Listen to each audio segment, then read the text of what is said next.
Part 1. Warnings. Greater Chongqing, the United Federation of China.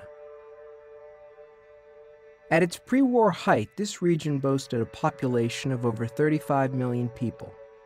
Now there are barely 50,000. Reconstruction funds have been slow to arrive in this part of the country, the government choosing to concentrate on the more densely populated coast. There is no central power grid, no running water besides the Yangtze River, but the streets are clear of rubble, and the local Security Council has prevented any post-war outbreaks. The chairman of that council is Kwang Jing-shu, a medical doctor who, despite his advanced age and wartime injuries, still manages to make house calls to all his patients.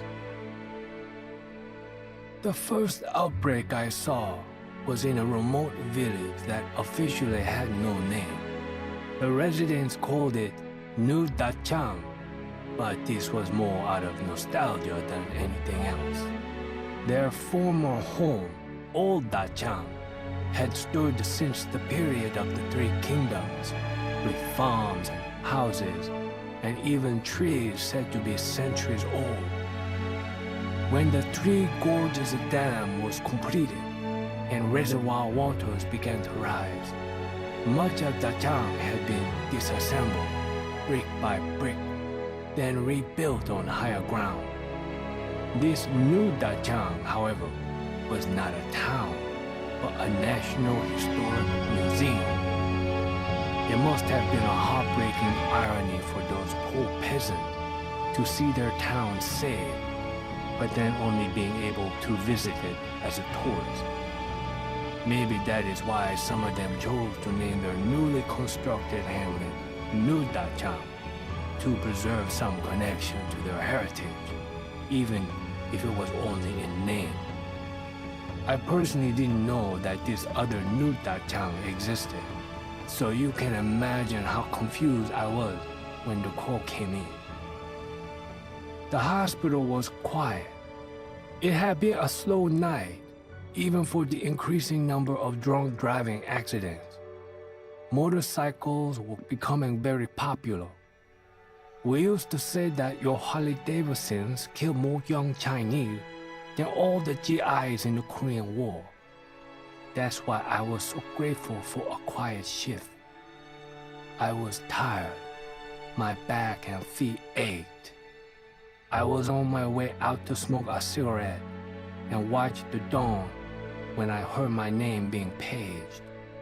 The receptionist that night was new and couldn't quite understand the dialect.